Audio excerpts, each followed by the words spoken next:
अरे ये क्या? ये तो एक जहरीला सर्प है और ये तो राजकुमार की तरफ ही बढ़ रहा है। कहीं इसने राजकुमार को नुकसान पहुंचा दिया तो ठीक नहीं होगा।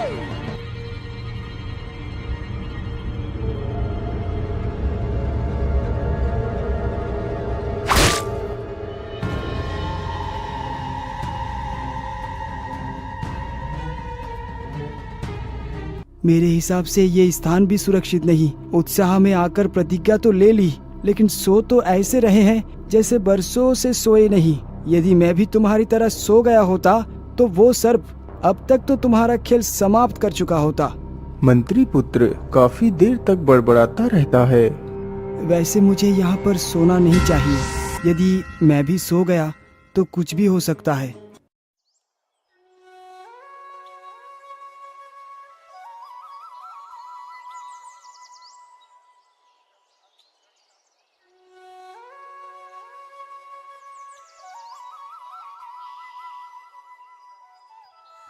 वाह मित्र वाह, आज की रात तो कितनी अच्छी कटी।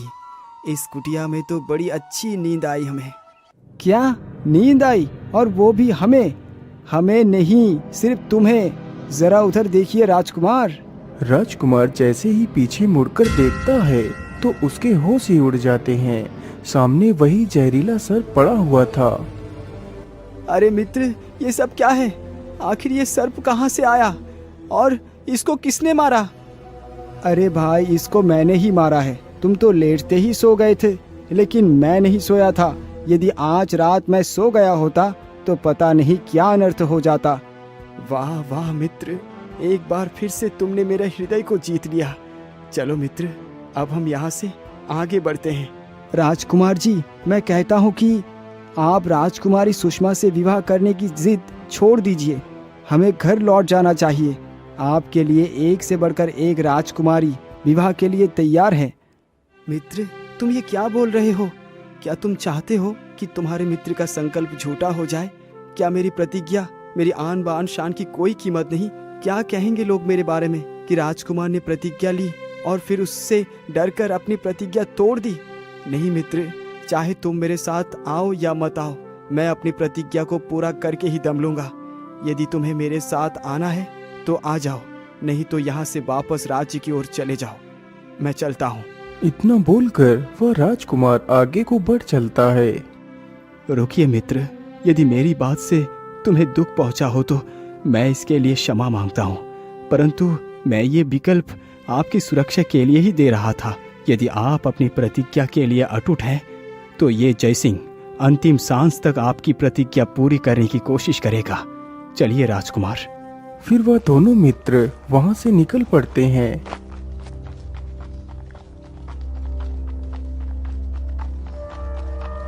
वह दोनों चलते चलते काफी दूर निकल जाते हैं। तभी उन्हें दूर एक नगर दिखाई पड़ता है।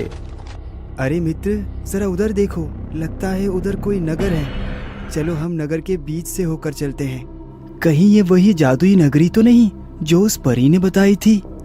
मित्र, तुम किस सोच में डूब गए?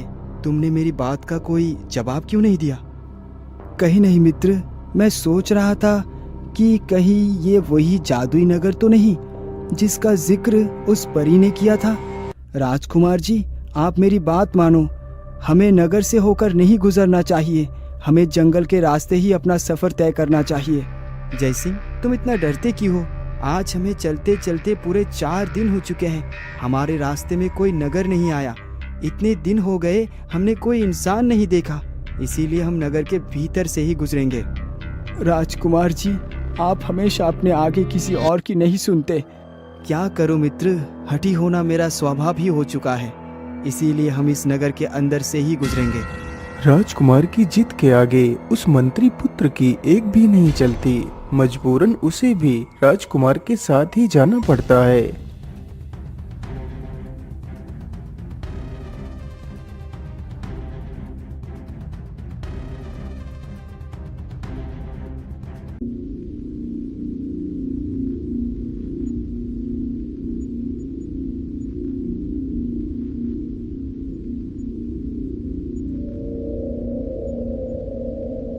वह दोनों चलते चलते उसी नगर से होकर गुजरते हैं।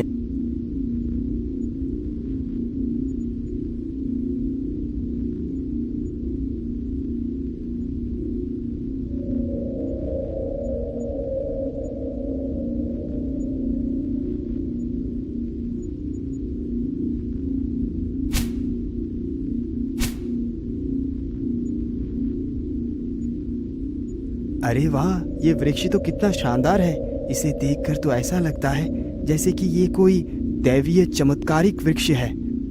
हाँ भाई, लगता तो ऐसा ही है, लेकिन हमें यहाँ पर ज्यादा देर तक नहीं रुकना चाहिए। हमें जल्दी ही इस नगर को पार कर निकल जाना चाहिए, क्योंकि ये नगर एक काले जादू का अड्डा है।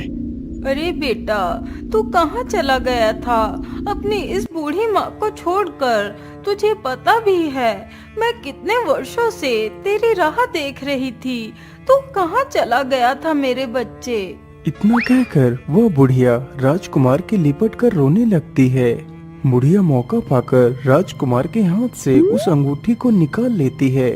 अंगूठी के निकलते ही राजकुमार उस बुढ़िया के वश में हो जाता है। अरे, ये बुढ़िया कौन है जो मुझे अपना पुत्र बता रही है? लेकिन माताजी, आप हैं कौन? मैं तो आपको नहीं जानता और ना ही मैं आपका पुत्र हूँ। बेटा, तुम इतने दिनों से अपनी माँ से दूर क्या चले गए? तुम तो अपनी माँ को ही भूल गए। मित्र, तुम इस बुढ़िया की बातों का तनिक भी विश्वास ना करो। मुझे ये औरत कुछ ठीक नहीं लग रही। हमें यहाँ से जल्दी निकलना चाहिए। बेटा, तुम अपने मित्र की कोई बात मत सुनो। तुम मेरे साथ अपने घर चलो। हाँ हाँ, चलिए माताजी, हम आपके साथ चलते हैं।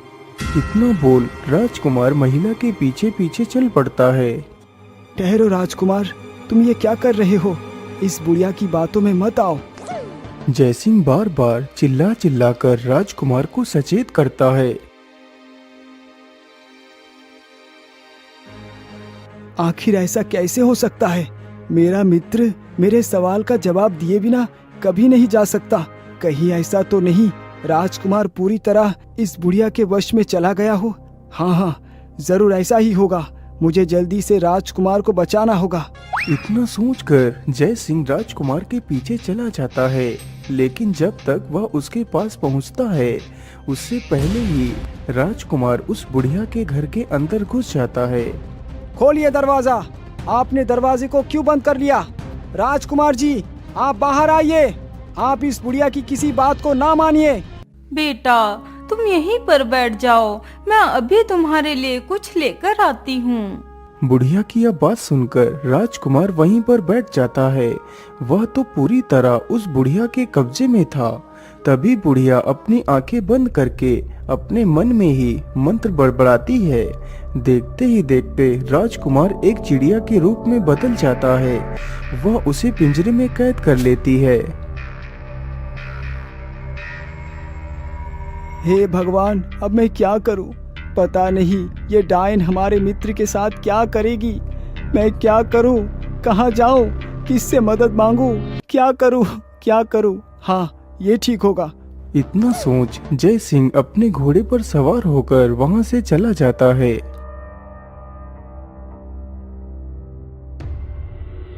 राजकुमार जी, अब मैं तुम्हारी आत्मा की शक्ति को हराकर और भी शक्तिशाली बन जाऊंगी। उसके लिए मुझे बस कल की रात तक का इंतजार करना पड़ेगा, लेकिन तब तक के लिए मैं उस नौकर की जुबान को हमेशा के लिए बंद कर देती हूँ। इतना बोलकर वह बुढ़िया जैसे ही घर के बाहर जाकर देखती है तो वहां पर कोई भी मौजूद नहीं था। अरे, इतनी जल्दी वह युवक कहाँ चला गया? वह तो यहीं पर था। मुझे लगता है उसे भी कोई उठाकर ले गया होगा। इतना बोलकर बुढ़िया फिर से अपने घर के अंदर चली जाती है।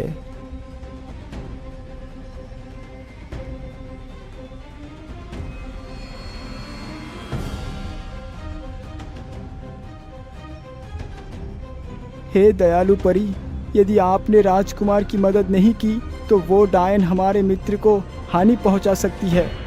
जयसिंह, तुम ज्यादा परेशान ना हो। वह बुढ़िया कोई ऐसी वैसी साधारण बुढ़िया नहीं, वह बहुत ही खतरनाक अदाकार जादूगरनी है। वह राजकुमार को 24 घंटे तक कोई नुकसान नहीं पहुंचा सकती। तो क्या हम अपने मित्र की रक्षा नहीं कर पाएंगे? जयसिंह, तुम राजकुमार को बचा तो सकते हो, लेकिन उसके लिए तुम्हें बहुत बड़ा जोखिम उठाना होगा। तुम्हें उस बुढ़िया को खत्म करना होगा। लेकिन वो कैसे परी? मैं उस जादूगरनी को कैसे मार सकता हूँ? मेरी बात को ध्यान से सुनो। उस बुढ़िया के प्राण उसके शरीर में है ही नहीं। उस बुढ़िया के प्राण एक राक्षस के गले में पड़ी उस माला के भीतर हैं, जो राक्षस पाताल में रहता है। तो फिर आप मुझे जल्दी से बताइए कि मैं उस राक्षस को कैसे मार सकता हूँ। वह कोई साधारण राक्षस नहीं है। उस राक्षस को उस जादुई बुढ़िया ने ही बनाया है। क्योंकि उसे जादू से बनाया गया है, इसलिए तुम उसे मार नहीं सकते। तो फिर आप ही बताइए कि मैं क्या करूँ। जयसिंह, तुम मेरी इस बांसुरी को अपने पास रख लो। तुम पाताल पहुंचकर उस राक्षस के गुफा के अंदर चले जाना और होशियारी के साथ उस राक्षस को ढूंढना। जब वह राक्षस तुम्हारे सामने दिखाई पड़े तो इस बांसुरी को बजाने लगना।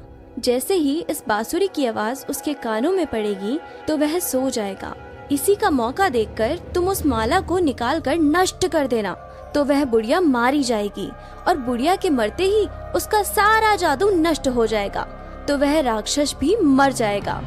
जब वह राक्षस भी खत्म हो जाए तो तुम अपने मित्र के पास जाना और उस अंगूठी को अपने मित्र के पिंजरे पर स्पर्श कराना, तो सब कुछ ठीक हो जाएगा। वैसे राजकुमारी जी, आपने इतना सब कुछ बता दिया, लेकिन ये तो बताया ही नहीं कि मैं पाताल में कैसे पहुंच पाऊंगा। फिर वह राजकुमारी सारी युक्ति जयसिंह के कान में बताती है। अच्छा राजकुमारी, अब मैं चलता हूँ, मुझे जाने की अनुमति दे। इतना बोलकर वह मंत्री पुत्र वहां से निकल पड़ता है।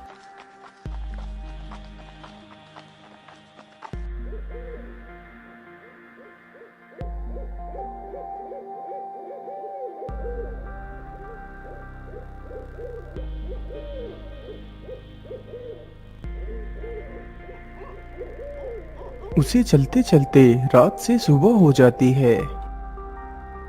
हे भगवान, मुझे चलते चलते तो रात से सुबह हो गई।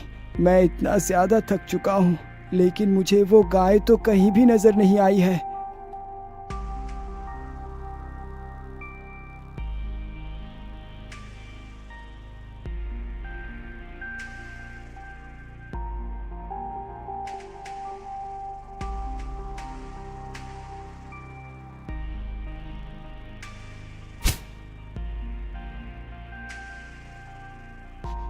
वह थक कर एक पेड़ के नीचे बैठ जाता है। तभी किसी के आने की आहट सुनाई दी तो वह पीछे मुड़कर देखता है तो सामने एक गाय उसकी ओर ही बढ़ती हुई चली आ रही थी।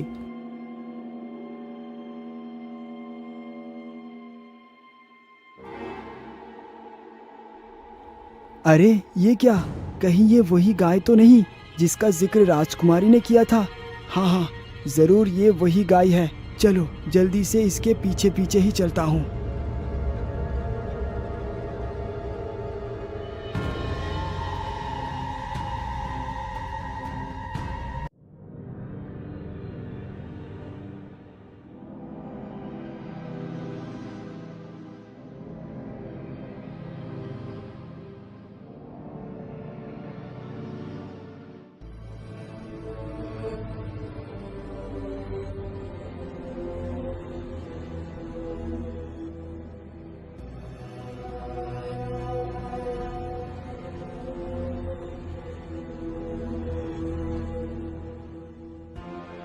गाय कुछ दूर चलने के पश्चात ही एक बड़े से पत्थर के पास जाकर रुक जाती है और अपने सींगों से उस पत्थर पर 2 बार प्रहार करती है। देखते ही देखते वह पत्थर अपने स्थान से खिसक कर अलग हट जाता है और उसके पीछे एक दरवाजा दिखाई पड़ता है। जयसिंह दरवाजा देखते ही उस गाय की पूंछ को पकड़ लेता है। वह गाय तुरंत ही दरवाजे की तरफ बढ़ती है और दोनों ही अंदर चले जाते हैं।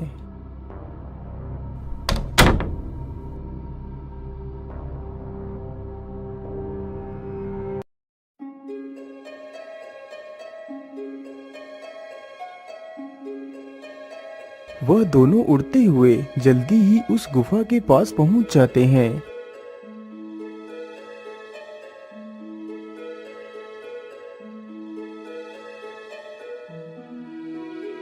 अरे बाप रे बाप, ये गुफा देखने में तो कितनी डरावनी लग रही है।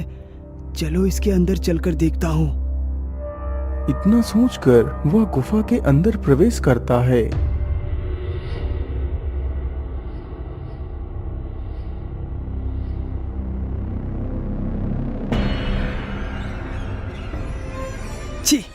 छी छी, इस गुफा में से तो कितनी ज्यादा दुर्गंध आ रही है।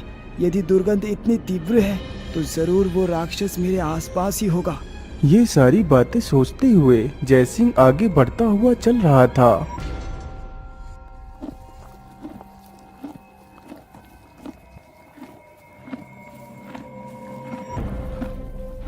अरे ये क्या, ये आवाज कैसी है? लगता है कोई कुछ खा रहा है। हो ना हो जरूर ये आवाज उस राक्षस के खाने की आवाज है। वह जैसे ही आगे बढ़कर देखता है तो एक राक्षस जमीन पर बैठकर एक हिरण का कच्चा मांस खा रहा है।